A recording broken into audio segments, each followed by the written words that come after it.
It's really tough, bro, because one of the things too, and I might even turn it into a video, but realistically, if you're trying to become a Smash Ultimate coach or a coach in anything, you have to be unbelievably well educated on everything that you could possibly think of within the game. It's not just frame data, but also being able to be multiple steps ahead of somebody as well, and also articulate it so that it makes sense to them. There's a lot of really good players out there where they can explain things in a way that only makes sense to them, but not anybody else. So if I can't give you my wisdom or my thoughts or my strategies because the way I say it doesn't make sense to you, so it's like, okay, I heard it, but I don't know how to do what you just said, then that just, you can't really be a coach in that regard. You can try, but it's not going to work out very well. You have to be able to communicate unbelievably well. And that's something that I do because I've been doing it for a very long time. I will say that going back into my old coaching sessions, they're still good. They're still actually, my old coaching sessions are actually quite good. They're good to the point where they're much better than a lot of people still to this day. But the coaching sessions then compared to now is not even fucking close. If you go back like a year and a half or so, like what I was saying before, I didn't say things that were wrong, but I didn't clean them up as nicely as how I do now. You got to be the whole package, bro. You have to be a content creator so that you can market for yourself. You have to be charismatic and have good energy, as they say, so that people actually don't feel scared or nervous when they're getting coaching. They feel that they can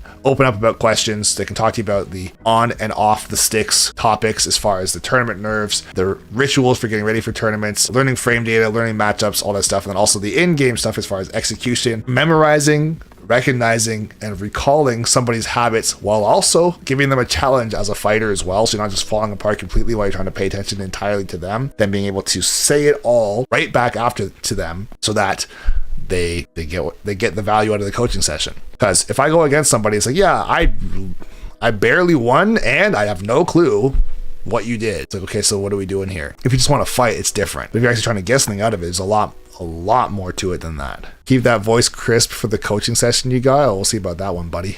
I had this voice for too long because here's the thing. My voice has actually gotten better in the last couple of months because I've been coaching a lot less.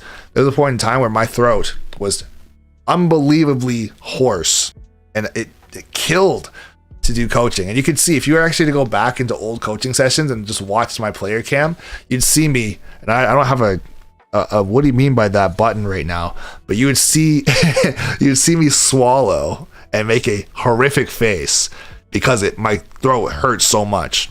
Take that however you want to, but that shit was terrible. And it's because I was coaching between 4 to 5 hours a day, literally every single day. Like, I don't know if I could pull up my calendar, but either way, I can show you this. This is 1 month. And this isn't even a very full month. You can see I have some Saturdays and Mondays and some Wednesdays off. I just had to try and cut it down to only 3 hours a day and also not weekends, right? It was still hectic, boys. Very hectic indeed.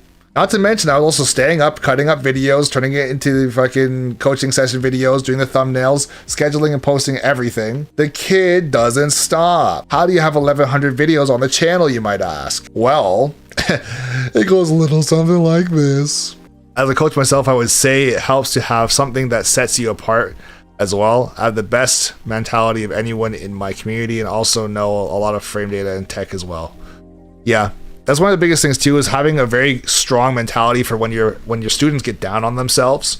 And you told me about that before in the past, bro, where when your students get down on themselves or they think they're a failure or they rage or whatever, you got to be able to try and walk them off the ledge sometimes or every time, and not let that be a self-destructing moment where not only do they not want to get coaching ever again, but then they're quitting the game entirely. It's like, there's a lot of conversations that I've had with people on and off camera. So like in DMs or in sessions where it's like that's part of the job too. You're partially a therapist to an extent as well. It's not quite as extreme, of course, all the way, but sometimes it is like that.